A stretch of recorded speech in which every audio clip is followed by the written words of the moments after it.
Bom dia, boa tarde, boa noite. Estamos aqui em mais um IPAGS Podcast Educação. Meu nome é Cleston Braga, sou presidente do Instituto e apresentador desse podcast. Estou aqui com minha fiel escudeira, Cassandra Nunes. Tudo bem, Cassandra? Joia. Bem, hoje eu tenho um convidado especial, assim como todos os outros que a gente traz aqui, mas esse eu escolhi a dedo para vir para cá. Pedro Lombardi, psicólogo, diretor de esporte da escola Bright Bee School aqui em Teresina e um grande entusiasta da educação associada ao esporte. A gente vai aprender muito sobre isso, falar um pouco sobre mentoria, então vai ser um papo super interessante. Pedro, de praxe, para começar, a gente precisa fazer a seguinte pergunta. Quem é Pedro Lombardi em 30 segundos? Bom, antes de responder essa pergunta, eu queria agradecer o convite, né, que é importante estar aqui nesse momento, também aprendendo muito com vocês e espero contribuir ao longo desse nosso bate-papo aqui, dessa nossa entrevista, com todas as pessoas que estão nos vendo, nos ouvindo aí. Espero que seja um papo muito agradável. Bom, essa pergunta para mim hoje, aos 48 anos de idade, é muito fácil. Mas ela, durante um determinado momento da minha vida, foi muito difícil de responder. Hoje, eu posso afirmar quem é o Pedro. Eu sou filho da Eliana Sembranelli, filho do José Paulo Lombardi. Sou casado com a Andrea Lombardi. Sou pai da Júlia e pai da Giovana. Eu coloco isso como, digamos assim, a minha principal identidade hoje, porque é uma coisa que a gente vem reforçando muito nos dias de hoje, que é falar do passado, do presente e do futuro. Então, quando eu reconheço quem eu sou, de onde eu vim, as pessoas que existiram antes de mim, as pessoas com quem eu me relacionei, as pessoas com que eu estou, a pessoa com que eu estou hoje, a minha esposa e as minhas filhas, eu já trago, numa linha geral bem resumida, um pouquinho do meu passado, do meu presente e do meu futuro. Com 48 anos de idade, eu sempre costumo dizer, eu tenho uma trajetória dentro desses 48 anos de vida. Então isso daí tem muita história, muitas coisas para poder contar, muitas experiências vividas através de emoções, percepções. Então eu coloco essa como a minha principal definição de quem eu sou, assim, para me apresentar. O resto são consequências de uma história que foram construídas ao longo desses anos. Assim, é muito bonito escutar isso, porque no dia a dia é muito fácil a gente ser muita coisa, né? É muito difícil a gente ser o marido, o pai, o filho. Isso realmente é que faz e realmente molda a nossa identidade, né? Então, muito bonito de ver. Eu sou Cassandra Nunes, estamos aqui como Pedro Lombardi, que ele já se apresentou e muito bem apresentado, né? Ele é um grande entusiasta do esporte, né? Um grande entusiasta das quadras, acredita, né, que a quadra, o esporte, ela pode dar muitas experiências e muitos ensinamentos que o livro sozinho, ele às vezes não consegue alcançar. Então, assim, o esporte, ele é muito mais do que movimento. Ele ensina resiliência, ele ensina disciplina. Então, assim, na sua prática, ao longo de todos esses anos, o que você traz aqui pra gente? O que o esporte pode ajudar no cérebro dos nossos estudantes? Olha, eu acredito que o esporte ele ajuda bastante assim no cérebro dos nossos alunos. Por quê? Porque a gente precisa entender que algumas palavras que nós vivemos hoje, tanto na área da saúde como na parte social e a parte esportiva, eu costumo dizer que na minha época a gente falava em 3 coisas, mais ou menos. Era vestibular, futuro e profissão. Hoje a gente fala em alta responsabilidade, em foco, em propósito, em resiliência, em disciplina. São tantas palavras associadas ao meio social, mas a gente precisa considerar a contribuição do esporte em tudo isso na cabeça e no cérebro dos nossos atletas, né? Quando você tem, de repente, um horário de treino marcado, você costuma já trabalhar, de repente, a gestão do tempo dessa criança. Que horas que eu tenho que me arrumar, que horas que eu tenho que sair de casa, que horas que eu tenho que pedir para o meu pai me levar para o treinamento, quanto tempo eu preciso chegar antes. Então, ou seja, são pequenos detalhes que costumam fazer a diferença. Se imagina você marcar uma entrevista de um podcast, um determinado horário, o teu convidado chega 10, 15, 20 minutos depois. Se você investigar, não vou dizer que pode ser um caso pontual, mas muitas vezes talvez seja uma pessoa que não vivenciou o esporte, que tem horário para começar, horário para terminar, horário do jogo marcado, um horário de preparação. Quando eu costumo chegar num ambiente escolar, ou competitivo, por exemplo, eu quero chegar um tempo antes. Eu quero ver como é o ambiente, quero ver como é que são as pessoas, quero ver como o meu corpo reage naquele ambiente. A boca seca, a gente fica nervoso, começa de repente a pensar onde é que eu coloco a mão, paro, travo. Então o esporte ele traz de repente algumas sensações nos nossos alunos que eles estão ainda em formação. Então a gente precisa considerar foco, disciplina, atenção, resiliência, todas essas contribuições que dentro de quadra podem ajudar os nossos alunos dentro da sala de aula. Então você fala, aquele aluno é muito disperso, aquele aluno não presta atenção, aquele aluno isso. Quer coisa mais relacionada ao momento presente do que uma partida de basquete, de vôlei, que se eu ficar olhando para o teto eu vou levar uma bolada. Eu vou levar um empurrão, eu vou levar um encontro, eu vou ter um encontrão que a gente chama. Então eu preciso saber aonde os jogadores estão, o que eles estão fazendo, onde estão a bola. Então o esporte ele traz essas, eu costumo dizer que são doses homeopáticas. Você começa todo dia um pouquinho, lá na frente faz resultado. É muito bom, é muito prático e é muito necessário quando você tem às vezes uma regulação em relação à criança ou ao jovem através de uma medicação. Eu não sou contra medicações, mas eu acho que também existem outras formas de você prevenir aquele descontrole emocional, psicológico das nossas crianças. Porque muitas vezes a gente só pega o problema quando ele já está instaurado. Então você tem através do esporte a possibilidade de ir trabalhando algumas coisas desde a infância. A pressão, como você lida, a frustração. Então eu costumo dizer que para mim hoje uma quadra, um campo, ele é uma verdadeira sala de aula também. Com certeza. E quanto mais precoce se inicia, mais se incorpora ali no dia a dia e na mentalidade dessa criança, não é isso? Tem um lado da idade, mas a gente precisa considerar também que forma que isso é inserido em determinadas idades. Porque muitas vezes o que a gente percebe é uma pressão muito grande por resultados, é uma transferência muitas vezes de sonhos familiares nos nossos filhos, nos nossos atletas. A gente precisa entender que o esporte, num primeiro momento, ele precisa ser divertido para a criança. A criança precisa ter o prazer de ir para o esporte. Ela tem que gostar do ambiente. Então não é estimular, de repente, o quem ganhou, o quem perdeu, ou quem foi melhor. Você tem que, de repente, fazer com que a pessoa saia de lá assim, poxa, hoje eu aprendi a fazer isso, hoje eu consegui fazer isso. Então, são pequenas doses, digamos assim, diárias de conquistas e também de frustrações. Hoje você não conseguiu, mas quando você crescer mais um pouquinho, ou se você treinar um pouco mais, você daqui 1, 2 semanas tem condições de conseguir. Então, precisa ver a forma com que os nossos professores e treinadores estão lidando. A parte precoce é uma parte de apresentação dos esportes. Hoje em dia, nas escolas, muitas vezes pública e privada, o que os nossos alunos conhecem? Eles conhecem futebol, conhecem basquete, vôlei e handebol, muitas vezes trabalhado nas aulas de educação física. Eu lembro de uma experiência recente, aí nos últimos 2, 3 anos, que eu passei nas salas de aula assim, e dizendo que ia ter uma competição de atletismo. E eu falei para alunos do 7º ano, olha, vai ter uma competição de atletismo muito legal, muito bacana, vão ter provas assim, assim, assim. Quem é que quer participar? Quem nasceu nesse ano? Eu fiz o maior discurso para poder, de repente, captar atletas para a competição. Aí eu fui na outra sala e fiz a mesma coisa. Quando eu fui na outra sala, um aluno levantou a mão.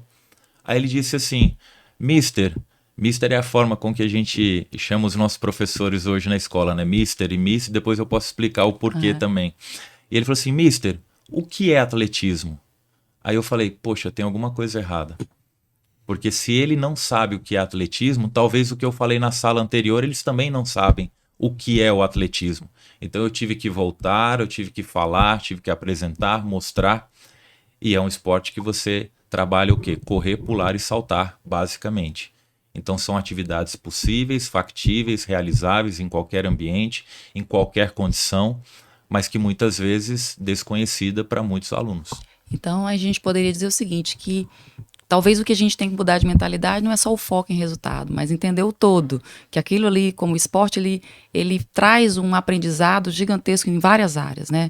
Atenção, melhoria da atenção, foco, responsabilidade, um bocado de várias responsabilidades, emoções e que a criança tem que desenvolver e que a gente tem cada dia mais dificuldade de fazer isso no dia a dia. Então, o esporte vem não só para resultado, mas se a gente começar a entender que o esporte é muito mais do que só resultado, o esporte, eu estou entendendo aí que ele é obrigatório para todo mundo. Do ponto de vista, assim, a criança tem que ser, tem que querer estar. Inicialmente tem que ser uma coisa mais lúdica, né? E depois ela vai, ela mesma vendo a necessidade de se manter naquilo ali, né? Eu já aproveito o teu foco de o que o esporte faz no cérebro, né, de um aluno, e já pergunto assim, e como é que o esporte pode mudar a forma de educar de uma escola inteira? Eu vejo muito isso na Brightbee. A Brightbee tem muitas quadras, tem muito engajamento em relação a isso, tem muitas competições, tem seu estímulo, os outros professores. Então, se a gente fosse dar uma forma, uma métrica de como fazer isso, Pedro, como que o esporte é capaz de mudar a educação como um todo dentro do ambiente escolar? Olha, eu acho que o primeiro passo, muitas vezes, isso independe da Bright, independe de onde, de repente, nós estamos falando no ambiente, mas parte muito das pessoas que estão envolvidas nesse propósito, né, e nesse projeto. A gente fala muito, de repente, do projeto político-pedagógico das escolas, né, e é importante saber qual o direcionamento que aquela escola, de repente, ela quer submeter os alunos que estão ali inseridos. Então, ou seja, é como um projeto de uma cidade às políticas públicas. Não adianta, de repente, um único cidadão, uma única empresa, uma única instituição querer fazer a mudança. Não que ela não vá conseguir, mas vai ser muito mais difícil se não tiver um conhecimento geral do todo.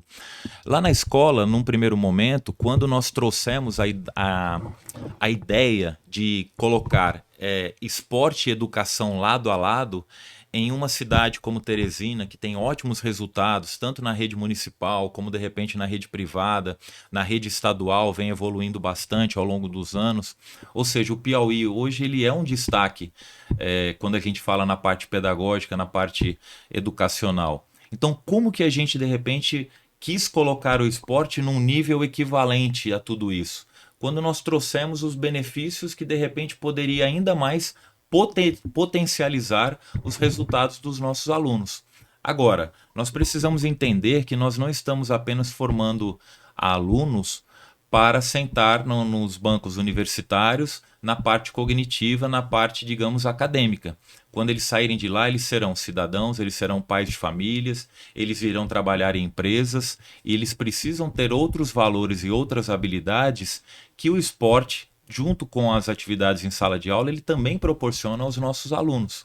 Então, nós procuramos, num primeiro momento, de trazer o maior número de modalidades esportivas para o conhecimento dos nossos alunos.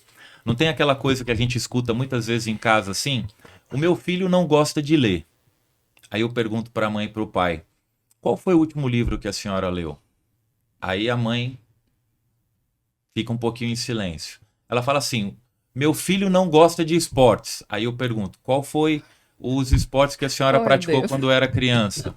Então a gente começa, de repente, a trazer algumas reflexões que aqueles valores, aqueles comportamentos que muitas vezes estão dentro de casa, eles acabam sendo repetidos para a criança.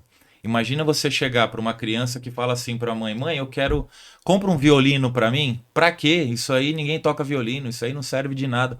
Mãe, é porque eu gosto. Mas como é que você gosta? Você nunca ouviu.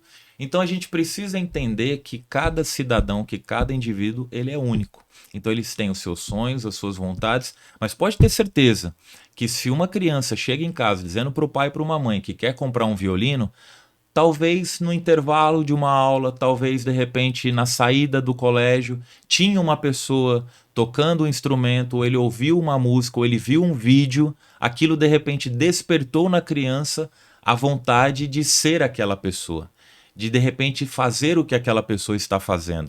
E no mundo atual que a gente fala muito de influenciadores, quer coisa melhor do que um artista, de que um músico, de que um esportista trazer essa influência para os nossos jovens? Então acho que a gente precisa de repente abrir os olhos de oportunizar, para as nossas crianças, quando a gente falou da parte precoce, o maior número de esportes, de modalidades, para que ele possa conhecer, ele possa se identificar e se desafiar.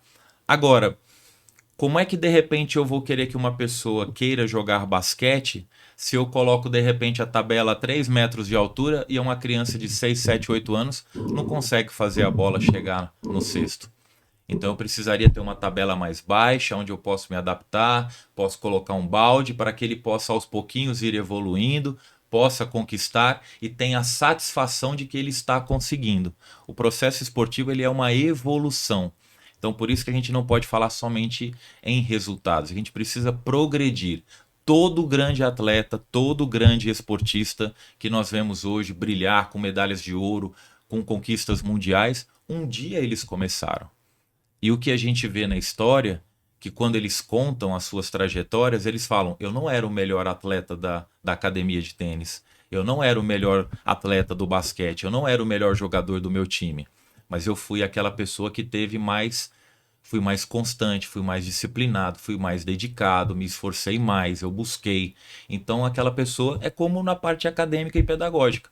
Quantas pessoas nós conhecemos que estudaram conosco, que tiravam 9, 10, 9, 10, 9, 10, mas que hoje talvez não são realizados profissionalmente, não têm de repente uma família estruturada, não conquistaram de repente os seus sonhos, ficaram pelo meio do caminho porque confiaram que somente aquele 9, 10 era suficiente para o sucesso. E muitas vezes não é. A gente requer uma série de habilidades em torno de um ser humano para avançar. Então, assim, eu acho que o projeto esporte, que a minha visão ampliou, ele é um projeto muito maior. E talvez abre aí a nossa mente para imaginar que não é só o atleta lá no final. A gente teve os vários outros que se tornaram grandes empresários, disciplinados, né? Você tem outras pessoas que se beneficiaram com o esporte. Então, talvez a gente tenha que mudar a visão cultural e transformar o esporte, talvez, em política pública mesmo, né? Muito provavelmente, porque pelo menos na neurologia, a gente já sabe que o que é que faz ainda o cérebro melhorar a demência, a cognição? Atividade física muscular, quantidade de músculo em membro inferior. Então, por que isso foi bem documentado como prevenção de demência? Por que então que o esporte na infância não é? Com certeza, muito provavelmente tem relação com melhora de desempenho escolar, melhora da parte emocional, porque a gente está com crianças, atualmente crianças cada vez mais com problemas de saúde mental, né, por N razões. Então o esporte, além de produzir cidadãos mais responsáveis, tem a participação também nessa melhoria aí da saúde mental dessas crianças. Né? Toda vez que vem um convidado, a gente fica com vontade de trazer essa meta para o IPAGS, né? De trazer atividades, a gente já está com cultura digital, com atendimento de educação especializado, a gente desenvolver algum tipo de atividade para levar o esporte aí para essas regiões mais distantes, o pessoal de Júlio Borges, não assiste agora, eu Curimatá, acho que assim como a saúde digital, o socioemocional, acho que o esporte que a gente conversando aqui tem que fazer parte, como se fosse uma política pública mesmo, né? Em tudo, né? E aí eu quero aproveitar para agradecer a parceria que a gente tem com a Nexist. A Nexist é uma empresa de software que ajuda o IPAGS aqui nos seus softwares. Nós oferecemos os softwares da Nexist para educação, tanto atendimento de educação especializado, como na cultura digital dos municípios. É um grande parceiro aqui do nosso podcast também. Mas, Pedro, tem uma parte muito interessante sua também, que é a parte da psicologia. Então, eu queria entender como que a psicologia ela pode influenciar, melhorando o resultado, não só do ponto de vista acadêmico, mas desse aluno no esporte. Uma coisa que a gente costuma... Eu aprendi muito com a psicologia, né? Na graduação e depois na pós-graduação. A minha pós-graduação foi em psicologia positiva. E o que eu digo bastante é que a psicologia me ensinou a ouvir o outro, né? Então, de repente, a parte da escuta na psicologia ela é muito importante. Você tem o não julgamento, né? Muitas vezes que num senso comum é muito fácil você de repente julgar o outro, a atitude, o comportamento. Então a psicologia ela me trouxe assim, digamos, um ouvido mais apurado. É o que eu considero hoje. Eu sou um bom ouvinte. Aqui eu estou num podcast, eu tenho que falar. Se o convidado não falar, não vai render uma boa entrevista. Então aqui é uma situação um pouco diferente. Na psicologia, a gente costuma dizer que o psicólogo ele faz 20% do tempo ali, são as perguntas, e depois a gente tem que deixar o paciente falar. Mas o que a gente observa muito relacionando a psicologia do esporte com o nosso dia a dia? O comportamento do atleta, o comportamento muitas vezes das famílias dos atletas ou dos alunos, se a gente fala propriamente das escolas. Agora, qual é a diferença entre um comportamento para um hábito? E eu pergunto muito isso para os meus alunos, tanto em sala de aula como de repente em quadra, quando a gente tem um momento. O comportamento ele é condicionado. Eu posso orientar aquele comportamento. Qual é o comportamento? Comportamento, você vai chegar de repente 30 minutos antes do treino. Você vai chegar e você vai cumprimentar todas as pessoas que estão na quadra, independente de serem seus companheiros de time ou não. Você vai cumprimentar seus professores, você vai cumprimentar os colaboradores da escola que estão lá, os pais que estão presentes. Então, eu estou condicionando um comportamento. Por que eu faço isso? Porque eu quero que isso se torne um hábito quando ele sair da escola. Então, o hábito ele é incondicionado. Então, quando ele sair de lá, quando ele chegar de repente num outro ambiente, que ele vai jogar na faculdade, que ele vai jogar num time da empresa, ele não vai ser aquela pessoa, aquele atleta ou aquele colaborador que vai chegar numa equipe e vai falar assim: oi, tudo bom? Oi, beleza? Oi, bom dia. Oi, e tal. Ele vai chegar, ele vai estender a mão, ele vai cumprimentar, ele vai fazer um olho no olho, ou ele vai dar um high five, que a gente chama muito de você chegar, bater a mão, cumprimentar. Então, a forma com que ele vai se posicionar fora da quadra e fora, digamos assim, do nosso guarda-chuva, dos nossos olhares, também diz muito. Então, a gente procura condicionar esse comportamento para que ele se torne um hábito. E outra coisa importante, que a gente fala bastante, é muito fácil quando você tem um comportamento, digamos, adequado, quando você está ganhando, quando você está, de repente, num time bem entrosado, quando você gosta do treinador. Agora, o difícil é quando você está com um treinador que você não gosta, quando você está jogando com uma equipe que, de repente, não te agrada. Como é que você tem que fazer tudo isso? Porque faz parte do esporte. Vocês convivem diariamente, vocês fazem parte de uma equipe, de um time. E se aquilo ali não é o melhor, o ideal para você, talvez naquele momento é aquilo que de repente a escola ou a instituição pode lhe oferecer. Então isso não justifica eu não ter um bom comportamento esportivo. Mas eu preciso condicioná-lo, aí entra muito a resiliência também de você entender que você precisa de repente falar assim: olha, aquele treinador era melhor, mas a minha categoria o ano passado, o sub-9, eu tinha jogadores que eu me dava melhor. Mas é muito cômodo eu jogar só com quem eu gosto, ter o treinador que eu gosto, chegar na hora que eu quero, mas a gente tem que falar em disciplina e temos que falar em outras coisas também. Então, o esporte ele traz muito isso. O que você faz hoje no esporte? Hoje eu cheguei na entrevista aqui, procurei me posicionar para chegar 30 minutos antes. Eu vou dizer que foi minha mãe e meu pai que me ensinaram isso. Eu vou dizer para que eles não briguem comigo, mas eu posso dizer que talvez eu tenha aprendido muito mais no esporte do que propriamente dentro de casa. Porque o esporte me condicionou. Eu posso até chegar atrasado, mas se eu for chegar atrasado, eu mandaria uma mensagem: olha, eu vou chegar atrasado aqui, houve um imprevisto, estou no trânsito, então minha filha teve uma situação em casa. Então tudo isso eu posso colocar que a minha formação, grande parte dela, veio dos comportamentos que eu aprendi no esporte e que hoje viraram hábitos na minha vida diária. Então, assim, a gente até falou um pouco aqui atrás sobre a questão do benefício do esporte, aí, não só no resultado final de grandes atletas, mas no dia a dia de quem pratica. Existe, assim, bem documentada a ação realmente do esporte nesses alunos em relação ao foco, à atenção e à saúde mental? Tipo, tem alguns estudos ou alguns relatos de, essa escola até tal tempo não existia isso, a partir do momento que se instalou a política de educação, melhorou a saúde emocional dos alunos, melhorou o comportamento, o rendimento escolar melhorou, o foco, a atenção, comportamentos em geral, né? Porque o que parece e realmente acontece é que isso tem muita ação sobre o cérebro dessas crianças, né? É assim, quando a gente entra numa esfera mais científica, né, e a gente não pode desprezar a ciência, eu acho que isso precisa ser, digamos, registrado, porque assim, quando a gente fala hoje, de repente, as crianças estão estressadas, você quer coisa melhor para autorregular, de repente, o estresse do que, de repente, o esporte, né? Então você tem uma autorregulação. Quando a gente fala, de repente, de outras características, de repente, de garra, de performance ou de superdotação, eu preciso dar um tempo para observar o comportamento do meu aluno, como ele reage àquilo que está acontecendo no esporte, né? Então, ou seja, nenhum diagnóstico precoce deve ser dado assim de imediato. Às vezes pode ser uma situação pontual. Eu queria muitas vezes ganhar aquele jogo, ou ganhar aquela luta, ou ganhar aquela competição de natação. Só que se de repente eu não ganho, qual o meu comportamento? Eu peguei, tudo bem, saí de lá, fui para casa como se nada tivesse acontecido.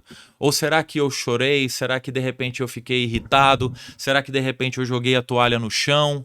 Então aquele comportamento que muitas vezes acaba sendo como birra ou como malcriação, eu preciso observar se aquilo de repente é uma vontade, é uma garra muito grande daquele aluno, daquele atleta, para conquistar aquilo que ele pensou, daquilo que ele planejou. Então a gente precisa considerar esses comportamentos. E a pergunta que fica é: será que nossas famílias estão preparadas para tudo isso? Será que os nossos treinadores estão preparados a entender que esses comportamentos, muitas vezes, eles precisam ser analisados de formas mais delicadas do que, de repente... É a mesma coisa quando uma criança chega em casa e chora por alguma situação e, de repente, a mãe e o pai falam assim: para de chorar, engole o choro, não faz isso. Eu quero que os meus alunos e que os meus adolescentes, eles mostrem as suas emoções. Eu não posso retrair essas emoções. Eu preciso entender o que está acontecendo no cérebro dessa criança para que eu possa, de repente, estar atento e pensar nos próximos passos. Mas a partir do momento que eu vejo uma pessoa que, número 1, que está no esporte ou que não está no esporte, que entra aqui, que não dá um sorriso, que não fala, que não se comunica, que fala de forma monossilábica, que não tem um contato visual, que de repente não compartilha, que quer fazer atividades isoladas, eu tenho que analisar uma série de coisas que estão acontecendo, mas eu preciso colocá-las em algumas, digamos assim, alguns desafios diários. Eu tenho que levar para o basquete, como é que ele reage, de repente, com outros alunos, a uma coisa nova. E nós, adultos, hoje, estamos tentando resgatar um pouco disso, né? A gente vê através dos memes, dos posts, na verdade, nos Instagrams, assim: quando foi que você se permitiu a fazer uma coisa nova pela última vez? Ou pela primeira vez, né? Quando você se permitiu a fazer algo novo, assim, que você nunca tinha feito? Talvez você nunca tenha jogado vôlei na infância, mas você está aqui trabalhando junto a uma turma: ei, vamos jogar vôlei? Vamos! Você foi lá, você pisou na areia pela primeira vez, você sentiu o calor pela primeira vez ali num ambiente aberto, que não era o ar-condicionado. Poxa, eu gostei disso. Então, de repente, muitas vezes a gente vê essas provações que a gente vai tendo como vida e talvez seja um resgate da nossa infância. Talvez você quis jogar vôlei de areia naquele momento e tua mãe, teu pai, alguém disse assim: não, não vai não, é besteira, vai pegar bicho de pé, vai pegar insolação, pra quê? Lá é ruim, lá não é um bom ambiente. E aí você deixou aquilo passar e você depois resgatou isso na fase adulta, né? Então é muito mais complexo, assim, toda a parte de análise, né? Isso que você está dizendo. O comportamento, ele não é só um comportamento negativo isolado, ele precisa ser olhado no contexto todo. Aquele aluno que às vezes ficou frustrado, jogou a toalha embaixo, talvez tenha uma grande característica que seja a persistência, uma pessoa com opinião forte, né? Que tem dificuldade de perder. Então, se você utilizar ou analisar aquele comportamento só do ponto de vista pontual, negativo, e você julgar e recriminar: pare de fazer isso, e não entender que aquele aluno talvez seja um grande potencial, né? Um aluno com uma garra muito grande e que não aceita com facilidade, você pode perder uma grande oportunidade de ensinar comportamentos positivos de uma grande característica e personalidade daquela criança, não é isso? E a gente, quando a gente fala de emoções, né, isso aí eu vou colocar pela minha trajetória e assim, e aqui também não tenho nenhuma pretensão de ser como uma opinião única, assim, definitiva. Eu acho que cada um tem as suas experiências ao longo da vida e os seus posicionamentos, mas assim, as nossas emoções, tanto você pode colocar o amor, a alegria, a raiva, a tristeza, a dor, o que quer que seja, se eu souber catalisar todas essas emoções para o benefício do aluno, para o benefício do atleta, aí é onde entra a habilidade de um bom professor, de um bom treinador. Como é que eu lido com aquela raiva, com aquele sentimento, ou com aquela dor, ou com aquela alegria exorbitante que muitas vezes o aluno tem de estar dentro de quadra, para que ele possa, de repente, proporcionar o melhor resultado possível, não somente para a equipe, mas o que ele pode fazer de melhor. Então eu preciso, de repente, ter essa habilidade, e não é fácil, porque muitas vezes você tem vários estímulos cerebrais que podem ajudar de repente. Eu não me lembro exatamente o percentual, mas dizem que se você vai correr ouvindo músicas, que você de repente aumenta o seu rendimento em 20%, porque você está no ritmo da batida, você está naquele movimento. Então, ou seja, como tem pessoas que não conseguem correr ouvindo música. Então é a individualidade de cada atleta. Não, eu não consigo correr com fone de ouvido, tem uma coisa me incomodando, não vai bem e o meu resultado ele é satisfatório. Tá tudo bem. As pessoas precisam apenas identificar aquilo que de repente pode potencializar aquele atleta. Por isso que a habilidade do treinador, ele não pode ter o mesmo comportamento, assim como o professor, igual para todos os alunos. Porque o que serve de repente para um aluno não serve para outro. Tem alunos que você precisa colocar uma pressão. Você é o melhor jogador do time, você é a pessoa que está aqui, nós confiamos em você, você é a pessoa que vai levar o nosso time à vitória, a última bola vai ser sua. Como tem pessoas que você não vai poder ter uma linguagem mais, digamos assim, forte, você vai ter que ter de repente uma conversa mais moderada. Olha, você sabe o seu papel, faz isso daí, fique tranquilo, vai dar certo, respira, na hora de você bater o pênalti, você é a pessoa certa, você está mais concentrado.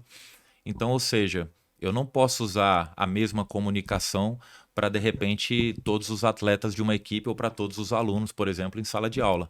E aí é onde entra a habilidade de um grande professor, de um grande treinador também. Essa é uma geração que se diz muito resistente a frustrações, né? Porque tem as coisas com muito mais facilidade. Tem acesso à comunicação mais fácil, à educação, até mesmo alguns meios de saúde, a depender do nível e tudo mais. Como é que o esporte é capaz, Pedro, de ajudar essa geração a ter frustrações, porque faz parte do esporte ganhar e perder. Uhum. Então, como é que o esporte pode ajudar essa geração a ter frustrações de uma forma mais construtiva, forma positiva? O esporte talvez seja hoje a única ferramenta aonde de repente o atleta, a aluna, o aluno, ele pode errar com maior quantidade de vezes, assim, ele pode errar de uma forma mais habitual, né? Porque, por exemplo, se a gente está gravando um podcast e a gente errar, tem que parar, tem que voltar, tem que dar um corte, tem que colocar e a gente tem que retomar. Provavelmente quando você tem interrupções, muitas vezes você pode perder uma linha de raciocínio, você volta de repente não com a mesma energia que era antes. Então, o esporte ele te proporciona a possibilidade de erros. Quando você faz uma partida de futebol, de basquete, de vôlei, é só você observar quantos minutos cada atleta fica com a bola. Numa partida de basquete, quantas vezes a bola vai e vem, vai e volta. Então você tem, de repente, muitos erros são permitidos. Eles podem acontecer ao longo de uma partida. Então, a gente até brinca que em determinadas categorias, determinadas idades, ganha quem errar menos. Porque nós sabemos que todos irão errar. Só que o grande ponto nisso, em relação à frustração, é como o atleta lida com essa frustração. Quais são os sentimentos ou como ele fica após a perda de um jogo. Como é que ele lida com a frustração, de repente, qual a cobrança que ele recebe em casa ou qual o acolhimento que ele recebe em casa. Então a gente precisa entender esse contexto.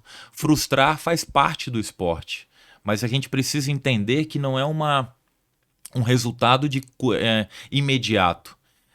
Tem um grande treinador que eu acompanho, que por sinal é da minha cidade natal, Franca, no interior de São Paulo.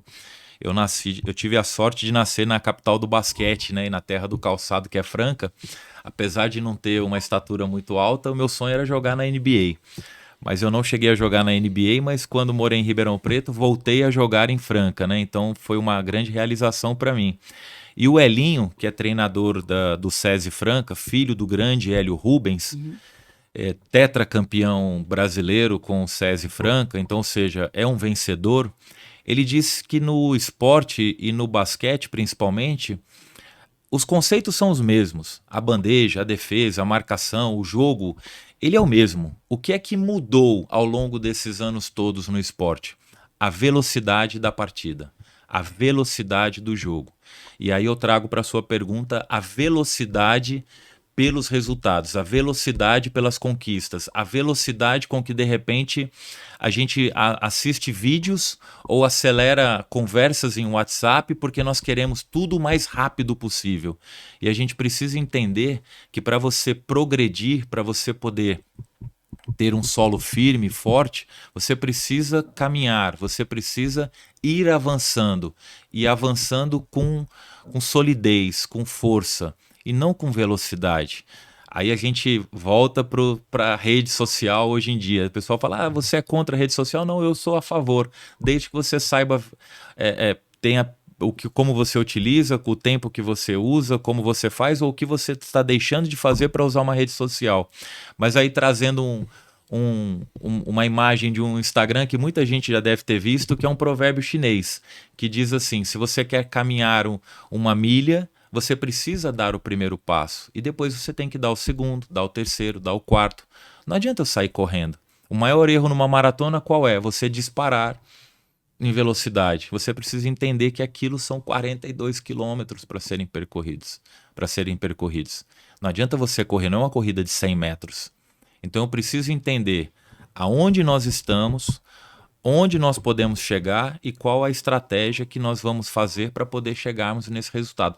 A frustração depende muito como também os nossos atletas têm, digamos assim, a sua rede de apoio fora das quadras ou fora das escolas também.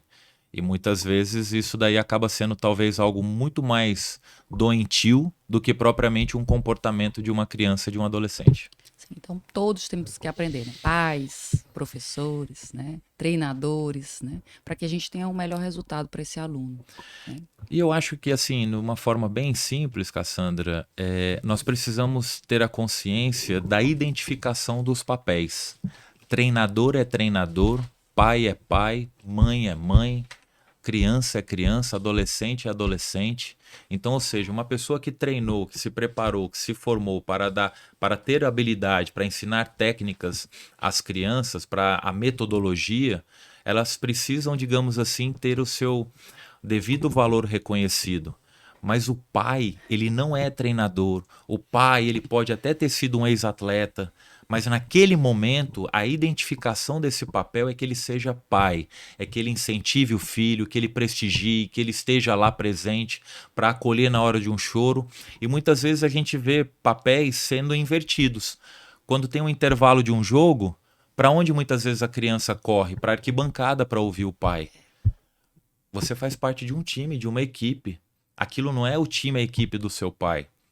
Eu costumo dizer, mas isso é um posicionamento meu como gestor esportivo. Eu digo para os meus treinadores, cuidem das crianças que eu cuido dos pais. Uhum. E a gente sabe que muitas equipes não têm uma pessoa, uma figura como a minha para fazer esse papel. Muitas vezes você não tem esse relacionamento.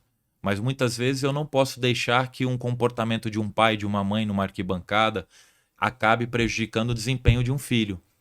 E em algumas vezes, acompanhando atletas do Piauí, no modo geral, eu tive já a felicidade de acompanhar atletas em várias modalidades. Eu moro há 20 anos em Teresina e eu já vi algumas situações que às vezes chegava um atleta dentro de quadra e falava assim, mister, pede para o meu pai parar de gritar. Aquilo incomodava, aquilo estava prejudicando o desempenho do filho. E isso é muito triste você ver. A cobrança. Então a gente procura observar que a gente precisa deixar a criança errar dentro de quadra, porque eu preciso observar qual foi a decisão que ela tomou naquele lance. Por que ela fez um passe curto aqui no futebol e não fez uma virada de jogo, um lançamento naquela bola? Porque talvez ela teve medo de errar, talvez ela teve aquele receio de repente, ser recriminado por uma decisão. E ela acaba fazendo, de repente, o passe mais próximo, mais fácil, com medo de arriscar. E as crianças precisam ter habilidade para arriscar. E a gente está vivendo isso no futebol atualmente. Por que o nosso jogador de futebol brasileiro, aí eu me metendo um pouco no futebol, por que o nosso jogador brasileiro ele se encaixa perfeitamente num time europeu? Porque ele é apenas uma peça dentro de uma grande engrenagem que está funcionando. E aí o europeu, o estudioso, o analítico, ele acaba identificando assim, tá faltando essa peça no meu time. Diferente da gente do brasileiro, que a gente acha assim, bota todo mundo que é bom lá para jogar aqui e que vai dar certo. Não é desse jeito.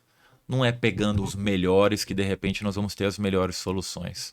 A gente precisa entender o que é o papel de cada um, que é a função, e que muitas vezes o melhor jogador não vai ser aquele que vai decidir o jogo. Eu não sei como é que é o Clécio na arquibancada, mas assim, as poucas experiências que eu tive de levar meu menino, eu ficava com pena, às vezes, de algumas crianças. Porque, assim, eu não entendo muito de futebol, né? Então, assim, o que quer que ele esteja fazendo lá, eu tô ali só para apoiar, aplaudir. Não entendo muito de passe, nem de nada. Eu só entendo quando acontece Eu te gol. dou meu depoimento. Às vezes, vem um coitadinho do aluno e o pai... Porra, era pra tu ter jogado pra não sei onde, era pra tu ter feito não sei o quê. E eu sempre achei isso ali, sempre assim, gente, eu ficava com pena. E você faz, então, um trabalho excelente. Pai, te acalma, porque o pai ele tem a função de apoiar. O menino chegou lá, calma, vai dar certo da próxima, foi muito bom, sua decisão foi boa. Então, assim, não é para chegar, para cobrar, porque senão até ali são crianças em desenvolvimento. Eu não sei como é que é o Clésto lá, né? Eu me identifico com algumas coisas que ele fala aqui agora. Assim, como eu tenho dois Pedro, que são bem esportistas, eles são alunos, inclusive da Bright Bees, fazem muito esporte lá. Mas eu vejo quando um deles eu ficava muito em cima na arquibancada pressionando, o rendimento não era o melhor possível. Então eu mudei radicalmente meu comportamento com o mais velho, especialmente por conta disso. E eu vi quando eu mudei, ele passou a render mais. Eu vou contar uma história. Clésto mudou com a IPAGS, tá? Assim, nós, neurocirurgiões, somos muito racionais, né? Então, sim. Psicologia... Bem, você falou assim, eu melhorei com psicologia, eu também. Depois, assim que eu cheguei aqui em 2009, não existia psicologia na minha cabeça. Uhum. Quando transformou, foi quando eu tive que entrar no consultório e vi que a maioria dos meus pacientes, o problema era psicológico, o transtorno era mental e não físico. Eu passei a estudar psicologia. Passei a me interessar muito por psicologia, eu adoro psicologia hoje. E o Clécio está nessa pegada atual, porque a IPAGS tem muito da psicologia, neurodivergência, do acolhimento. Então, assim, eu acho que ele vai se transformar agora um neurocirurgião muito mais... Aí eu vou te dar um outro exemplo. Muito mais psicológico. Mas calma, o mais velho foi fazer uma competição, que acho que ano passado, os Jogos Escolares, né, nas Olimpíadas, e ele foi participar da parte de judô. E, cara, eu tava lá fora tão nervoso, mas tão nervoso, e ele tava lá dentro caçando de Pedro, tão tranquilo. Eu falava à mãe dele, olha minha filha, eu aqui morto de preocupado, ele é tranquilo, terminou ganhando medalha de prata. E eu perguntei, Heitor, poxa, eu tava lá fora morrendo de preocupado, o cara te deu um golpe, tu conseguiu reverter o golpe, mas pai, faz parte, pra que eu ia ficar nervoso? Olha, aí eu entendi. Aí eu entendi, Pedro, que isso era realmente diferente demais, cara. Com certeza. Mas só fazer um comentário disso em relação à presença do Clécio assim, no esporte, que eu acho que é importante, e até deixar uma mensagem assim para os pais, né? Quando eu digo pais, mães e pais no modo geral, que é o lado da presença, né? Eu acho que não tem nada melhor, então, ou seja, um elogio, uma característica, um reconhecimento do Clécio também, porque assim, é muito bom quando você chega num local e você vê uma mãe ou um pai presente ali olhando o filho. Pode ter certeza que quando em algum momento, dentro de uma quadra ou dentro de um tatame, que a criança desvia o olhar, ela procura o pai, ela procura a mãe, é como se fosse um apoio, um porto seguro. E a gente precisa tomar muito cuidado com a nossa linguagem corporal, porque aquilo diz muito. Né? Porque muitas vezes é em fração de segundos que ele busca um apoio ou busca de repente uma força, porque é o momento deles ali dentro. Então, ou seja, A simples presença de um pai que muitas vezes sai de um trabalho, faz de um esforço, ou de repente troca um plantão, ou de repente muda um horário, ou de repente não vai com o carro da família, pega um Uber para poder assistir um jogo de um filho, eu acho que tudo isso precisa ser enaltecido. Eu acho que isso faz a diferença na formação da criança. E assim, eu sei que hoje em dia muitas pessoas precisam trabalhar bastante para sobreviver, para poder buscar, de repente, o sustento dentro de casa, aquela coisa toda, e gostariam de estar presentes e também não podem. Mas a gente precisa enaltecer quem faz esse sacrifício, porque isso já é muita coisa. Diz muito, não é a chuteira mais cara, não é a escolinha de futebol mais cara, mas é a presença. Então, independente de cidade, de bairro, de região, o que eu posso dizer para a mãe, para o pai, assim, estejam presentes na vida dos seus filhos, porque isso faz a diferença. Não é que você não vai ter um jantar com as amigas, não é que você não vai sair, mas na hora de você fazer escolhas, pondere. Isso é importante para o meu filho nesse momento? Talvez sim, talvez não. Pergunte para o seu filho: meu filho, você quer que eu vá hoje no jogo? Porque às vezes aquilo pode de repente prejudicar o seu filho. E isso ele também tem que ter a liberdade de falar assim: mãe, por favor, não vai no jogo que eu fico nervoso. Não é que o filho fica nervoso com a presença da mãe ou do pai. Talvez seja pelo comportamento da mãe e do pai naquele jogo que o deixa nervoso. Talvez se eles tivessem um comportamento diferente, ele ia falar: ô pai, vai lá dar aquela força lá para mim, estou precisando. Então a gente precisa trazer uma autoanálise, uma autorreflexão de saber se nós estamos contribuindo ou prejudicando muitas vezes esse desempenho. Perfeito, perfeito. E aí, todo nesse contexto, de tudo que a gente falou aqui, existe também a questão da competitividade, né? Sim. A competitividade, então ali ele está, além de preocupado com o pai que está ali, ele também está preocupado com a questão da competitividade. Como é que a gente pode ali fazer com que esse aluno aprenda que a competitividade é importante, mas tem que ser de uma forma muito saudável, né? Aprendendo a lidar com frustrações, o que a gente pode contribuir nessa parte de competitividade? Eu acho que a competição ela é importante porque assim ela acaba nos trazendo algumas métricas e algumas análises assim que a serem refletidas depois, né? No futebol eu tenho escutado muito em relação a um perfil de um jogador, é assim, o leão de treino. É aquele jogador que no treino ele arrebenta, ele joga muito, ele faz 3 gols, ele dá passe, ele dá drible, mas quando ele vai para o jogo, ele não rende tudo aquilo. Então a gente precisa entender o perfil daquele jogador. Particularmente, eu sempre gostei de competir, mas eu preciso analisar que ao longo da minha vida inteira, a minha mãe me colocou para competir em várias modalidades. Era no tênis, era no handebol, era no basquete, era em várias modalidades e também eu fui buscando outras depois. Então, o ambiente da competição, ele é um ambiente um pouco diferente. Por quê? Porque eu tenho um momento que antecede que eu preciso entender que o jogo ele começa praticamente 24 horas antes. Então, ou seja, vamos voltar aos comportamentos, às tomadas de decisões e às escolhas dos nossos alunos. Eu tenho um jogo amanhã. O que eu vou comer hoje? Que horas que eu vou dormir? Eu vou na festa hoje à noite? Que horas que eu vou voltar? Que horas que eu vou acordar amanhã? Eu vou comer antes do jogo ou eu não vou comer antes do jogo? Então, são tantas tomadas de decisões, são tantas coisas para a gente poder chegar naquele momento, que a competição ela é importante para até me colocar assim, numa autoavaliação, como é que eu lido com esse momento.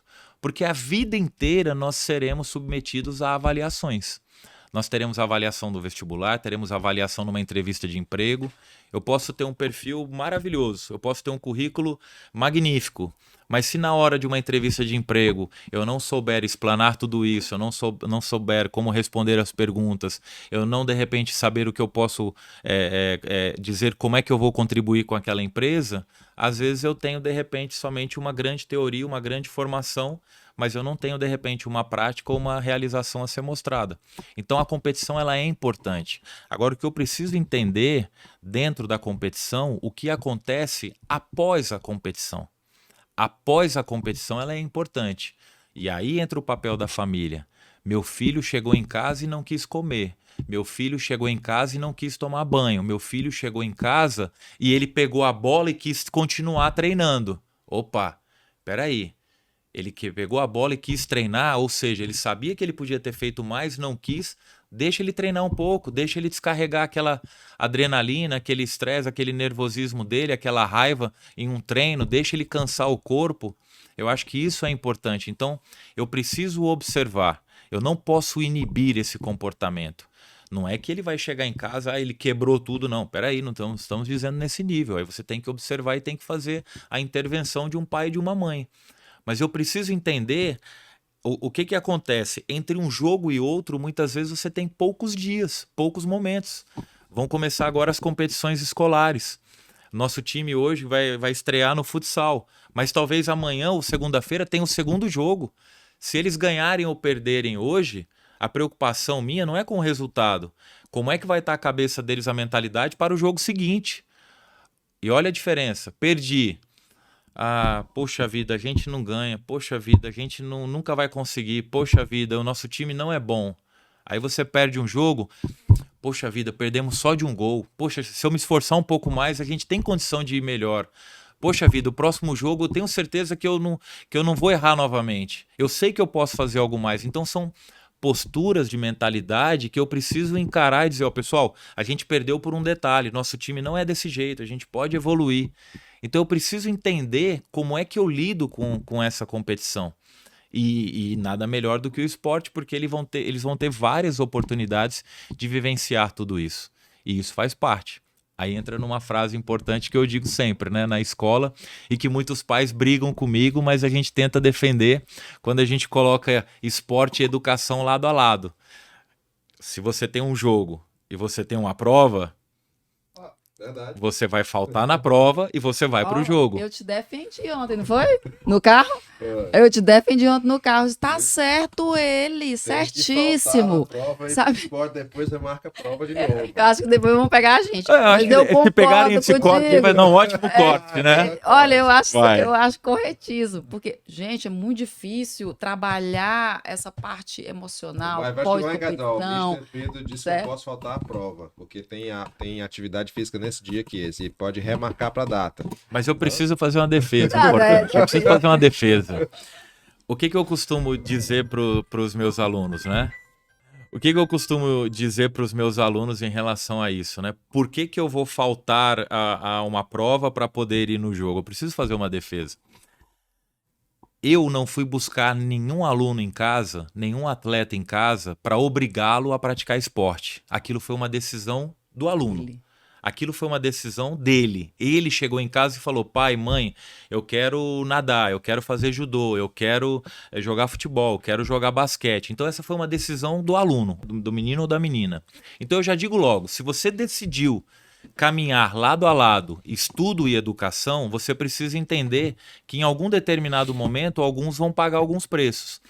Quando sai uma tabela de um jogo, estou falando de um esporte coletivo, por exemplo, sai uma tabela de uma competição. Se eu não posso mudar o dia, o horário, o local daquela competição, o meu atleta precisa estar lá para poder jogar. Quando eu deixo de estar presente nesse jogo, eu preciso entender que eu faço parte de uma equipe. Os meus colegas têm expectativas de que eu vá somar, vá contribuir com a nossa equipe. O meu treinador espera que eu vá para a equipe. Eu escolhi usar aquela farda, aquele nome daquela escola ou daquele time para representá-lo. Então, olha quantas coisas estão por trás quando eu chego e eu falo assim, eu não vou para o jogo. Ou pior, quando a mãe e o pai dizem assim, meu filho não vai para o jogo porque ele usou bastante o celular. Ou meu filho não vai para o jogo porque eu vou dar um castigo porque ele não fez a tarefa. Meu filho não vai para o jogo porque ele brigou em casa com o irmão ou com a irmã. Aí eu pergunto assim, ok, mas você obrigou ele de repente um dia a arrumar a cama, arrumar o quarto, comer um prato de pepino, lavar a louça? Você manteve ainda a viagem dele para a Disney, você ainda vai fazer uma festa de 15 anos exorbitante, tudo que de repente o bonitinho quer? Então você não está punindo ele, você tem que chegar e mandá-lo para o esporte. Porque não tem nada pior para um atleta, não tem nada pior para um aluno, para um adolescente, de quando um aluno faz uma danação em sala de aula ou em casa, de um olhar de recriminação de um treinador. Rapaz, hein, coisa feia que você fez, hein? Poxa vida, brigando em sala de aula, brigando na escola, brigando em casa. não fez a tarefa, poxa vida, não é esse comportamento que um treinador, que um professor espera de um atleta. Então aquilo para ele às vezes acaba sendo muito mais vergonhoso do que não ir para o treino. E quando você escolhe um esporte individual, uma modalidade individual, você pode até dizer, mas eu estou somente me prejudicando. Não. Você treinou, você participou de um processo, você acompanhou. Muitas vezes você tirou a vaga de uma outra criança que poderia estar no teu lugar e por uma atitude, por um comportamento ou por uma decisão dos pais, você não vai para uma competição. Então alguém poderia estar ali no teu lugar. Então tem muitas coisas envolvidas. A prova, a gente dá um jeito. Faz segunda chamada, não cobra taxa de segunda chamada, tenta flexibilizar um horário, faz antes ou faz depois. A gente tem como contornar aquilo, a gente precisa ponderar dessa forma. Mas a gente precisa entender que o esporte ele não está atrapalhando o rendimento escolar do aluno. Ele está contribuindo para o rendimento escolar daquele atleta. E isso faz muita diferença. E quando a escola tem essa percepção e conversa esporte e escola, pedagogia, aí fica perfeito, né? A gente só precisa só mexer com a cabeça dos pais, né não? Ajuda bastante. Ô Pedro, assim, a gente tem falado muito aqui de atividades esportivas, mas assim, a gente tem um público muito nesse podcast de escolas públicas, né? A gente sabe, você sabe disso, você já trabalhou com entidades públicas. A gente não vai encontrar toda a escola no Piauí, por exemplo, com quadra, com mesa, com uma estrutura que seria ideal. Mas o esporte ele é importante. E eu ainda vejo que ele é tão importante que ele é talvez muito mais importante para condições socioeconômicas mais baixas, por tudo isso que a gente conversou até agora, né? Até de influenciar no comportamento, na cognição, na frustração. Mas o que um gestor como você, agora um gestor público, pode fazer não tendo toda uma estrutura? Assim, ele quer começar, ele quer fazer, mas ele não tem toda a estrutura. O que ele deve fazer nessas instituições mais pobres e sem tantas condições, como por exemplo a Bright Bee, que já tem estrutura melhor? Olha, eu tive a oportunidade há uns anos atrás, né, até para deixar registrado, de trabalhar num instituto que trabalhava, chamado IQE, Instituto Qualidade no Ensino. Eu tenho certeza que muitos professores das redes municipais, estaduais aqui do Piauí vão lembrar do IQE, porque ele trabalhava uma coisa muito importante, que era a formação dos professores. No ensino fundamental era língua portuguesa e matemática, e no fundamental 2 acrescentava ainda história, geografia e ciências. E o presidente na época desse instituto, um presidente piauiense, senhor Horácio Almendra, saudoso Horácio, a quem eu tive uma grande oportunidade de conhecê-lo, porque me ensinou muitas coisas. E por várias vezes eu escutei o senhor Horácio muito empolgado, dizendo uma frase que eu carrego comigo na vida, né, nesse conceito público, né? Ele diz assim, que uma boa aula você pode ministrar até debaixo de um pé de manga, mas você não consegue dar uma boa aula se você não tiver um bom professor. Então, isso não é uma desculpa para dizer que se tem ou se não tem recursos, o que pode ser feito, o que deveria ser feito, o que ainda não foi feito, mas eu coloco também no esporte que o papel do professor ele é fundamental para o desenvolvimento do esporte piauiense e nacional. Por quê? Porque o que a gente está falando hoje não é uma questão somente de recursos, mas é uma questão de metodologia. É como ensinar, como de repente agregar, como utilizar os recursos que estão disponíveis à minha volta para de repente proporcionar uma experiência esportiva para aquele atleta. Tem um filósofo aí da atualidade, né, que eu não me lembro agora exatamente o nome, mas ele diz que excelência é você fazer o melhor que você pode enquanto você não tem condições melhores. Então, se você está distante, se você está no interior, se você tem pouco recurso, eu não tenho um cone de habilidades para o aluno fazer um zigue-zague, mas eu posso improvisar com garrafas PET recicladas, posso botar areia, posso encher, posso fazer um obstáculo, posso contornar. Então, não estou dizendo que isso é o que deve ser feito. Eu estou dizendo que, de repente, muitas pessoas fazem e a internet hoje está repleta de boas práticas, de excelentes professores que, com poucos recursos, fizeram coisas assim maravilhosos. E vem muito da criatividade. Mas isso faz com que chame a atenção dos órgãos públicos, das instituições, das prefeituras, para dizer assim, olha, se com pouco recurso ele fez tudo isso, imagina se ele tiver de repente um apoio, imagina se de repente ele tiver um suporte. O que eu estou dizendo é que muitas vezes eu não posso apenas sentar e esperar receber a melhor quadra, receber a melhor bola, o melhor uniforme. Eu tenho capacidade de agir. A internet hoje, é por isso que eu falo, como você está utilizando a rede para os seus benefícios. Várias instituições, confederações brasileiras de várias modalidades têm vários cursos gratuitos de capacitação, para que de repente possam contribuir para a formação desses professores. Mas assim... Poxa, Pedro, mas você está dizendo então que eu tenho que entrar, eu tenho que sentar, eu tenho que estudar, eu tenho que me capacitar, eu tenho que preparar. Eu estou dizendo que isso é um recurso à disposição.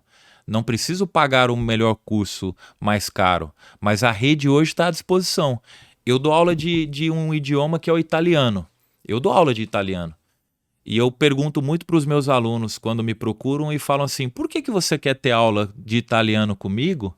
Se a internet tem curso gratuito, tem teste gratuito, tem vídeos gratuitos com legenda. Não, porque as pessoas falaram que você é um excelente professor. Então a forma de transmitir aquele conteúdo, de passar aquela mensagem, é o que me faz hoje ser procurado para ensinar um determinado conteúdo. E isso faz a diferença. Então o papel do professor, ele é fundamental. Se eu pudesse falar algo assim aos órgãos públicos, às prefeituras, aos secretários, eu traria de repente a seguinte mensagem: invistam na formação dos seus professores. Não se preocupem em ter a melhor quadra, em ter a melhor bola, o melhor material, se você não tiver um bom professor. A quadra, quando ela existe, o material, o recurso, quando ele existe, sem um bom professor, o esporte vira recreativo, vira recreação, vira lazer. Mas não é isso que nós queremos para o desenvolvimento do esporte, digamos, aqui no estado do Piauí. A gente precisa entender que a quadra ela é um laboratório, inclusive um agente de transformação social dos nossos municípios. Então a gente precisa ter uma pessoa capacitada, uma pessoa habilitada, formada, engajada, entusiasmada para poder levar o esporte como ele precisa ser considerado, com responsabilidade, com profissionalismo, com dedicação, com paixão. Quer coisa melhor do que você de repente fazer o que você gosta? Então, quer coisa melhor do que, de repente, você chegar e ver um professor que todo dia vai trabalhar de bermuda, vai trabalhar com a basqueteira do basquete, uma camiseta de um time. Aí eu vou chegar e vou falar assim na minha escola agora, ó, agora você vai ter que vir aqui, vai ter que vir de uniforme, tem que vir de calça, tem que vir de blusa, tem que vir de agasalho. Não é o perfil desse professor. Eu preciso entender que ele tem uma essência, ele tem uma identidade, ele tem uma paixão. O que faz? Eu tenho um professor hoje que tem mais de 40 anos, assim, que ele é desse perfil. O que me chamou a atenção é que ele é uma eterna criança, ele é um eterno atleta. Ele tá de bermuda, ele tá de basqueteira e aquilo me inspira, porque talvez era o jeito que eu gostaria de trabalhar todo dia. Com certeza. E assim, pelo que Clésto você já contou, assim, você já viajou muito o mundo, já viu muitas experiências, já viu muitos tipos de como ensinar, como é uma escola nas diferentes culturas aí por fora, né? Assim, de todas as tuas experiências, assim, traz aqui pra gente, assim, o que você achou que foi mais interessante, o que foi mais assertivo em relação à escola aí por fora. Só um detalhe, assim, vai aparecer um local aqui embaixo, vocês acompanharam as redes sociais do Pedro, vocês vão poder ver, assim, o Pedro realmente viaja realmente bastante, gosta muito da questão de esporte, viaja muito a trabalho, né? A gente vê isso lá na escola. E é como a Cassandra falou, então o que é que você consegue trazer pra gente das suas vivências internacionais aí? O que eu acho importante é que muitas vezes quando eu busco através de uma viagem ou somente através de uma conversa, hoje em dia a comunicação ela está aberta, né? Hoje em dia nós temos assim as fronteiras praticamente com a internet muito acessíveis. Eu posso me conectar com pessoas nos Estados Unidos, posso me conectar na França, na Itália, em qualquer lugar.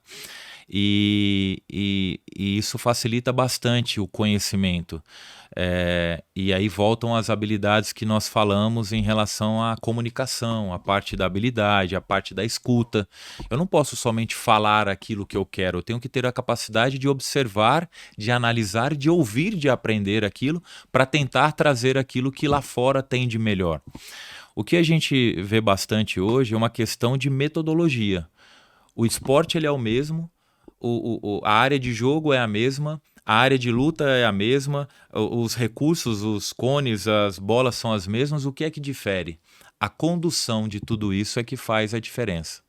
É a condução, é como eles estão fazendo. Então é onde entra a metodologia. O que a gente procura aprender é qual é a metodologia americana, qual é a metodologia europeia. Quando você vai para a Europa, o que Portugal está fazendo, o que a Itália está fazendo hoje de metodologia para poder ensinar, para poder repassar tudo isso. Então a gente procura observar. E outra coisa, muitas vezes não dá para você comparar ou você trazer tudo aquilo que tem lá fora e achar que aqui vai ser igual. Por quê?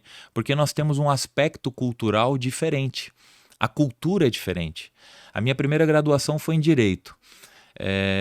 Eu fiz o curso em Ribeirão Preto e eu tinha um professor de Direito Constitucional e ele dizia assim, e vocês aí com o pessoal da rede pública vão entender bastante aí o lado dos gestores, que assim, ele falava assim: como é que eu posso comparar a Inglaterra com o Brasil em relação aos direitos individuais do cidadão? Porque esse assunto a Inglaterra discutia em 1200 e bolinha. E o Brasil veio discutir os direitos individuais do cidadão na Constituição de 1988. Então eu tenho um lapso temporal muito grande para poder comparar. Então a gente precisa colocar na mesa o seguinte: funcionou em vários países, vamos tentar adaptar e ver de repente o que dá para ser feito aqui. Cultura, e eu volto para a nossa área da psicologia, que é importante, que é o comportamento. Que tipo de comportamento nós estamos tendo com os nossos alunos, com os nossos atletas dentro e fora de quadra? Será que eu estou cobrando? Será que eu estou depositando minha raiva? Será que eu estou levando minha angústia, minha frustração para dentro de campo? Ou se de repente eu estou levando um apoio, um incentivo, entender que aquilo ali faz parte. Eu vou te dar um exemplo de Portugal, muito recente, que eu tive agora na cidade de Braga e que eu pude ver, falando em políticas públicas. Eu perguntei assim: qual é o horário das escolas aqui em Portugal? Aí eles falaram assim: todas as escolas terminam as aulas às 5 horas da tarde. Aí eu perguntei: todas? Aí eles falaram: todas. E eu, por quê? Porque depois de 5 horas da tarde, os pais precisam ficar com os filhos e os filhos precisam praticar esporte. Então você chega numa cidade como Braga, que tem lá, sei lá, 300 mil habitantes, não sei na onde, você tem não sei quantos campos de futebol, porque está todo mundo jogando, praticando esporte. Por isso que Portugal hoje vem se desenvolvendo cada vez mais na modalidade. Não tem como você colher somente lá na ponta se você não investir, se você não implantiu naquilo que você está fazendo na base. Então, para mim foi uma surpresa muito grande, porque aqui a gente vê escolas indo cada vez mais achando que hora em sala de aula, indo para 6, 7, 8, 9, 10 horas de aula, aquilo vai fazer a transformação educacional ou da nossa sociedade. Mas isso é uma política pública, é determinado por Portugal ou pela cidade de Braga, o que foi, que aquilo ali vai até 5 horas da tarde. Ponto. E o resto dali é o tempo para você ficar com o filho ou para você, de repente, ter outras atividades que a maioria deles escolhem, digamos assim, o futebol, pelo que eu pude observar. A forma de aprendizado ela é diferente de país para país, mas ela parte muito da cultura. E a nossa cultura do brasileiro, falando em esporte, a gente gosta muito de jogar, mas a gente não gosta muito de treinar. De entender que a gente precisa treinar para depois jogar. E aqui não, a gente quer dar uma bola e quer jogar. Vamos pro treino? Não, hoje eu não vou, hoje eu não posso, hoje eu tô com dor de cabeça, hoje eu tô com enxaqueca, eu tô menstruada, eu não posso isso, eu tenho prova sábado, mas o treino é terça, e você não vai no treino terça porque a prova é sábado. Então, ou seja, culturalmente, a gente vive dando desculpas para não ir aos treinos. mas a gente quer de repente competir, a gente quer ganhar, a gente quer ser o melhor em tudo, mas a gente não entende que, assim, para quem acompanha o esporte, tem uma frase bem legal e bem fácil de ser compreendida: treino duro, jogo fácil. Treino fácil, jogo duro. É isso que você precisa ver. O Oscar Schmidt morreu recentemente, uma lenda do basquete, foi uma das pessoas que eu queria muito ter conhecido e não tive oportunidade. E o Oscar fala: ninguém treinou mais do que eu nessa vida. Porque eu treinava com o infanto, com o juvenil e com o adulto. E quando terminava o treino do adulto, eu ainda ficava arremessando umas bolinhas ali antes de ir embora. Você pega o Rogério Ceni batendo falta. Ele era o terceiro goleiro do São Paulo na época e o Muricy Ramalho ficava observando. Por que termina o treino, todo mundo pega a sacolinha e vai embora? E ele dizia: o Rogério pegava a barreira, colocava ali e ia batendo falta. Aí bate uma, faz, bate duas, faz. O Muricy falou: cara, esse cara tem que bater falta, mas ele é o terceiro goleiro da equipe. Quando ele foi promovido a primeiro goleiro da equipe, teve uma falta, ele falou: Rogério, vai lá bater. Por quê? Porque ele treinava. Então eu não posso, de repente, uma pessoa que não treina a bola falar: ó, agora vai lá e bate essa falta aqui. Eu tenho que valorizar quem está se dedicando, quem está treinando, quem está se esforçando mais do que os outros. Então acho que isso faz parte e também é da mentalidade de cada um. Pedro, eu vou te dar agora um superpoder. Te dar uma caneta de um gestor, não vou dizer se é prefeitura ou estado, te dar uma caneta poderosa na educação. O que é que você faria para implementar tudo isso que você aprendeu ao longo da vida e que faz na rede pública de educação brasileira? Eu acho que uma coisa muito simples, eu tentaria oportunizar o maior número de modalidades esportivas para as nossas crianças. Quando eu digo oportunizar, é assim, é você apresentar. Tentar de repente de alguma forma através das federações ou nas parcerias público-privadas, não queira fazer um time de futebol com o patrocínio da empresa para poder colocar num campo grande que você precisa ter 2 times para jogar. Procure de repente fazer uma coisa pequena, procure de repente hoje você oportunizar não somente com uma bola, mas eu acho que tem várias modalidades que os nossos alunos precisam conhecer. Nós estamos falando do atletismo, que talvez seja a modalidade mais antiga que começou na época das Olimpíadas da Grécia Antiga. Correr, para você começar a correr, quantas crianças a gente viu que começaram a correr descalças, até ganhar depois um primeiro tênis? Mas o que eu preciso para incentivar uma criança a correr? Eu não preciso ter uma pista de atletismo emborrachada.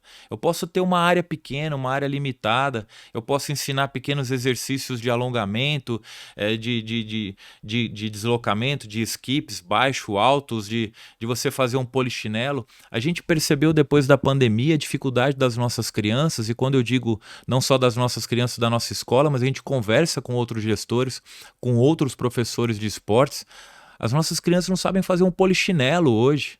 Elas têm dificuldade de caminhar numa linha de uma quadra porque elas acabam perdendo um equilíbrio. Ou seja, a gente precisa entender que para avançar, a gente precisa talvez recuar. Nós somos hoje um país pentacampeão mundial, mas o futebol evoluiu e nós precisamos regredir, tentar aprender com o que está acontecendo e voltar. Então, o poder da caneta... Procura, de repente, valorizar o professor que você tem na sua cidade de jiu-jitsu. Procura valorizar o professor na tua cidade que você tem ali de atletismo, que de repente em algum momento participou. O judô é um esporte bem divulgado, bem conhecido aqui na cidade, no estado do Piauí. Então você tem uma série de habilidades, mas você precisa oportunizar. Tem muitas modalidades baratas que podem ser investidas. O xadrez.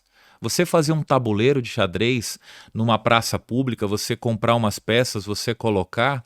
Mas a minha pergunta é, será que no município do interior do Piauí, quantas pessoas jogam xadrez? Procura fazer um recrutamento, faz uma competição na cidade. Você fala do xadrez, você tem a dama, muitas pessoas da terceira idade jogavam dama no passado. Então, ou seja, a gente precisa resgatar, mas o xadrez não dá resultado, o xadrez não é isso. Vocês é que se enganam. Xadrez hoje em dia trazem muita oportunidade. Quer coisa melhor do que você melhorar o desempenho acadêmico de uma criança através do xadrez, da matemática, do raciocínio, da tomada de decisão, dos movimentos. Então não é porque a criança não está se movimentando que ela não está praticando esporte. A gente precisa entender o que cada modalidade oferece. Então a gente precisa, tênis de mesa, uma mesa de ping-pong para você fazer na praça, uma raquete, uma bolinha, isso não custa muito. Mas a gente precisa ter o quê? Não adianta ter academias em praças públicas, quadras em praças públicas, se você não tem o agente transformador que é o professor lá dentro.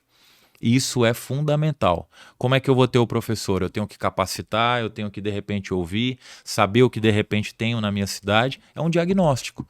Eu acho que isso é o mais importante. Ter um diagnóstico de cada cidade e cada cidade vai ter a sua peculiaridade. Quando a gente falava de matemática uns anos atrás, o que é que se destacou em Cocal? Um professor da matemática, o professor Amaral. O que ele fazia? Ele dava aula na escola, mas ele foi além. Ele começou a levar os alunos. Quem é que quer fazer um problema no domingo? Abria a porta da casa dele, deixava aberto e ele começou a ver, não eram muitos alunos. Aí quando veio a primeira Olimpíada Brasileira de Matemática, começaram a vir as primeiras medalhas e todo mundo viu que era possível. Então, ou seja, um agente transformador foi capaz de mudar a realidade de uma cidade inteira, de Cocal, e veja tudo o que aconteceu em Cocal até hoje com o movimento de um professor. Ah, Pedro, mas ele não estava sozinho. Eu sei que não, mas para ele ter começado, ele teve que contagiar um segundo professor, um terceiro professor, abrir a porta da casa dele, o apoio, fazer aquilo, mas ele mostrou que era possível. Então, com pouco recurso, eu acho que ele fez muita coisa para o município. E assim como ele, devem ter vários professores capazes também. Então, o primeiro ponto seria avaliar cada cidade, fazer o diagnóstico inicial. Uns vão ter o judô como, né, aquele cara que está lá dando aula, que fez uma competição, que se destacou. O outro vai ser um xadrez, ou seja, tentar utilizar o que tem de potencial e de possibilidade dentro daquela realidade e estimular na formação, no agente transformador, que é o professor. É o recurso humano, né? Porque a mesma coisa, de repente, eu posso querer, de repente, desenvolver, vamos supor que eu sou um gestor de um município pequeno no estado do Piauí e eu sou apaixonado pelo badminton. Não adianta eu fazer, de repente, aquilo que eu quero. Eu tenho que fazer aquilo que está nas condições que eu posso realizar. Se eu não tenho nenhum professor que joga badminton, quanto tempo vai levar para eu poder, de repente, formar um professor, formar uma pessoa para dar aula de badminton e que depois provavelmente vai receber a proposta de um outro município, ou de um outro local, ou de uma escola privada e ele vai embora. Eu preciso ouvir a minha comunidade, eu preciso saber quais são as pessoas que estão à minha disposição. E isso faz a diferença, o município, de você abrir. Então, quando eu chego em um local, eu sempre pergunto: o que é que você sabe fazer? O que é que você pode contribuir? Ou o que é que nós podemos fazer? Eu tenho que ouvir a minha população. Eu acho que esse trabalho de escuta ele é importante. E quantos ex-jogadores, quantos ex-atletas, quantas pessoas apaixonadas pelo esporte devem ter aí espalhado pelos municípios do estado do Piauí? E que a gente precisa valorizar, né? Então, assim, a IPAX, que é o nosso instituto, ele é um instituto voltado principalmente para uma parte dele tem um departamento muito específico, né? Um departamento de superdotação. A gente tem muito contato com as crianças neurodivergentes, né? Que hoje em dia está cada vez mais frequente e mais uma realidade nas escolas. Tanto o transtorno do espectro autista, a superdotação é uma delas. A gente fala muito, quando vai estudar superdotação, a gente sabe que, contrário do que se pensava antes, a superdotação e a alta habilidade não é só aquela criança que está lá, que tira as boas notas, que é conhecido como aquele gênio, né? Ele também existe também crianças com outros tipos de inteligência e que também são considerados dessa forma. Uma delas tem a ver com o esporte.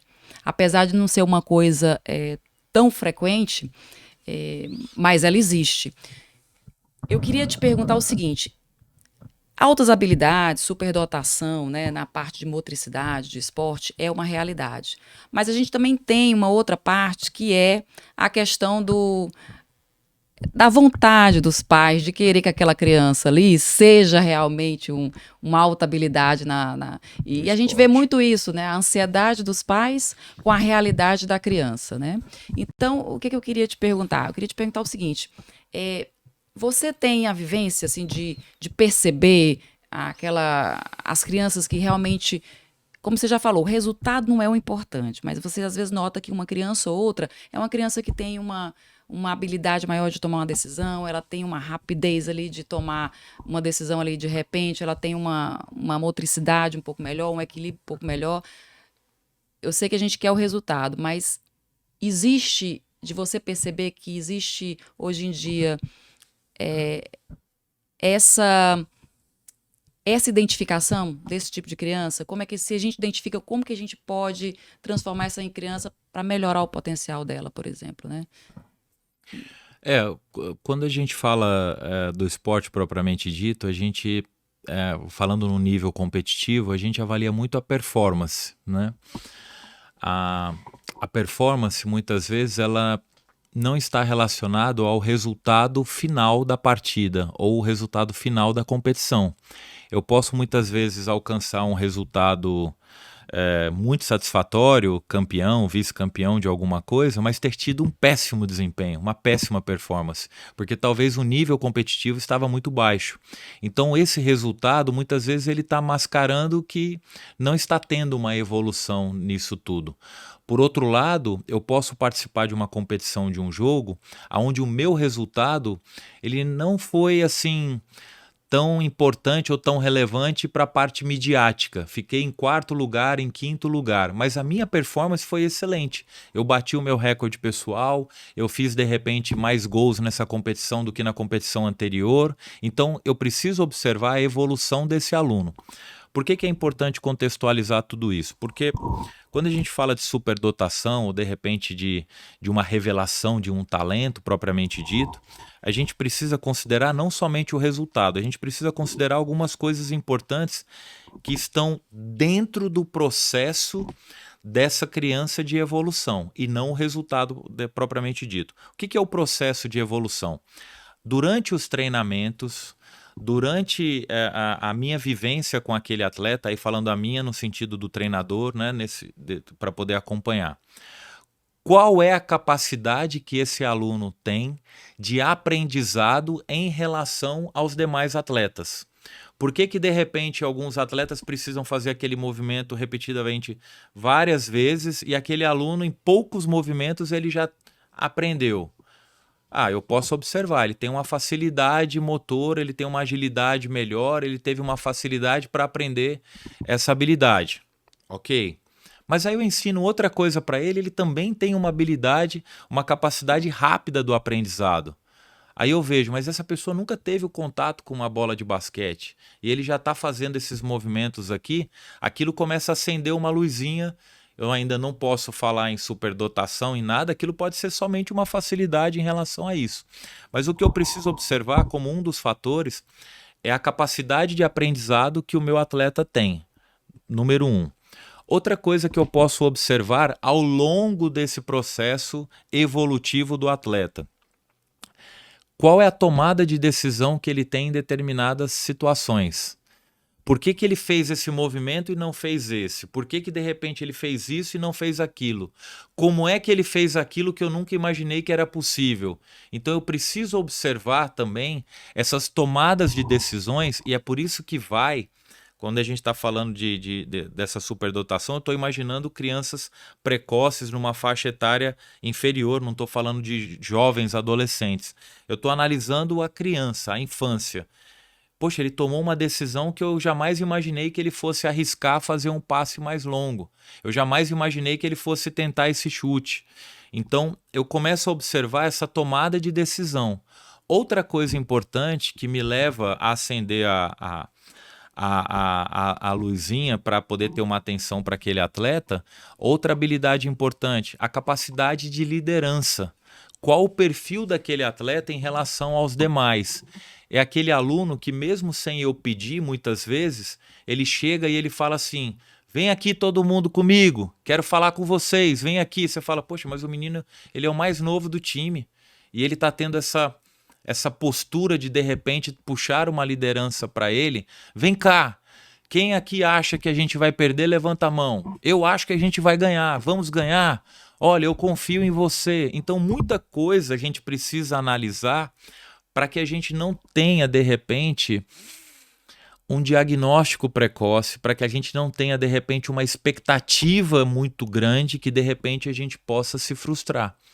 É a mesma coisa do QI, é a mesma coisa de uma avaliação psicológica. Hoje em dia a gente precisa tomar cuidado com o excesso de diagnósticos aí, que parece que muita gente está buscando diagnósticos para alguma coisa. E uma coisa que a psicologia me ensinou e que eu sempre considero na minha vida e nas coisas que eu observo dentro do esporte é que sinais estão aparecendo dentro do esporte, como é que o meu aluno, o meu atleta, ele está reagindo a tudo isso e quanto tempo duram esses sintomas. Eu preciso analisar uma série de fatores para eu poder analisar e não somente um fato isolado. Então eu preciso considerar tudo isso. A superdotação no esporte, ela pode acontecer. Ela é rara, ela é difícil você perceber o que é de repente uma facilidade, o que é uma habilidade. Porque como eu disse, se você joga de repente num nível técnico muito baixo, você se sobressair não precisa de muita coisa.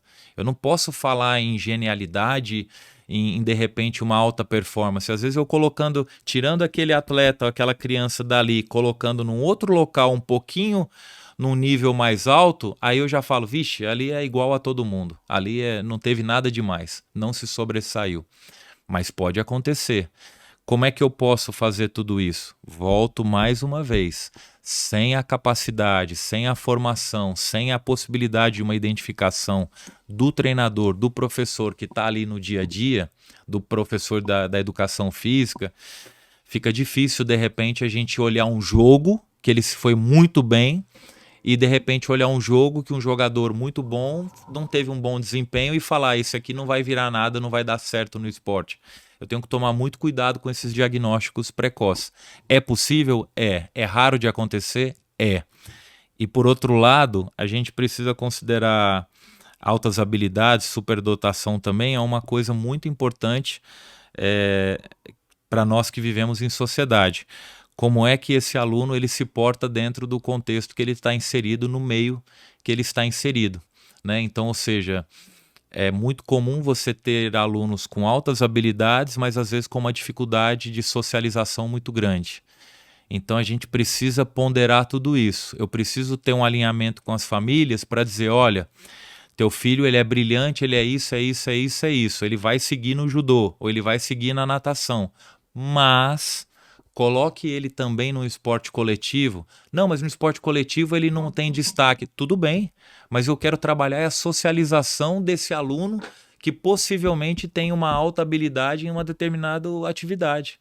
Seja no piano, seja na música, ou ele vai ser uma pessoa isolada a vida inteira. Nós vivemos em sociedade. Então eu preciso ter um alinhamento com os pais e eu preciso que ele se frustre, tenha frustração para fazer algo que ele não sabe ainda. Então olha como é de repente uma longa caminhada para que a gente possa potencializar tudo isso. Então o esporte entrando aí também na reabilitação dessas crianças neurodivergentes, né?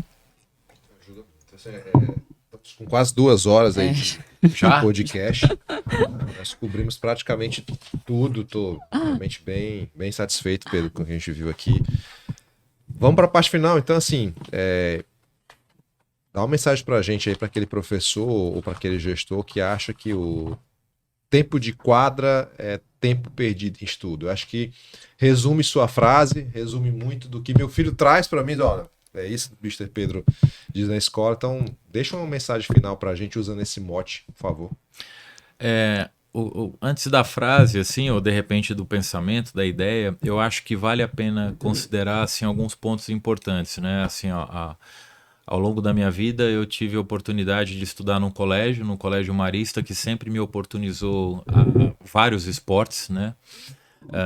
Todos os desafios que tinham, eu gostava de competir, gostava de participar, gostava de estar inserido.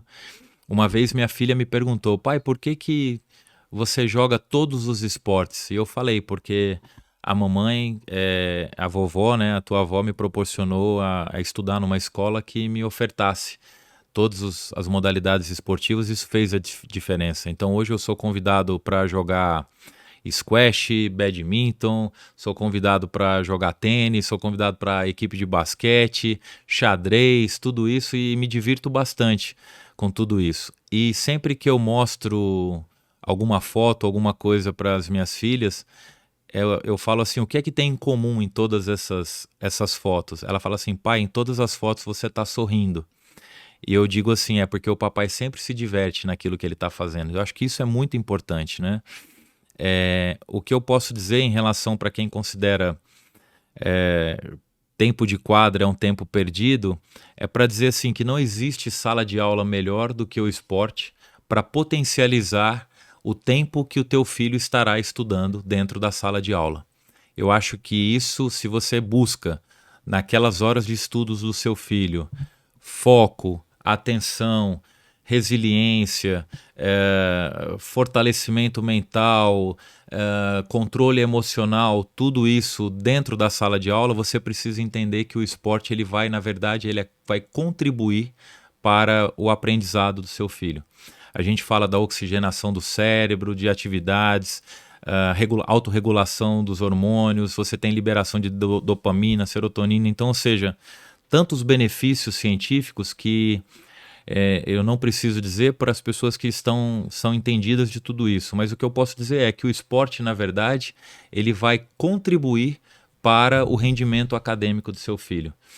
Lamento quando alguns pais pensam diferente, mas o que eu posso dizer ao longo desses anos todos, dentro do esporte, eu digo com propriedade, hoje aqui no Piauí, nós temos parceria com a Inter de Milão da Itália, nós temos parceria com a NBA Basketball School no basquete, já são 4 unidades, 3 aqui no Piauí, 3 no Piauí, uma em São Luís no Maranhão.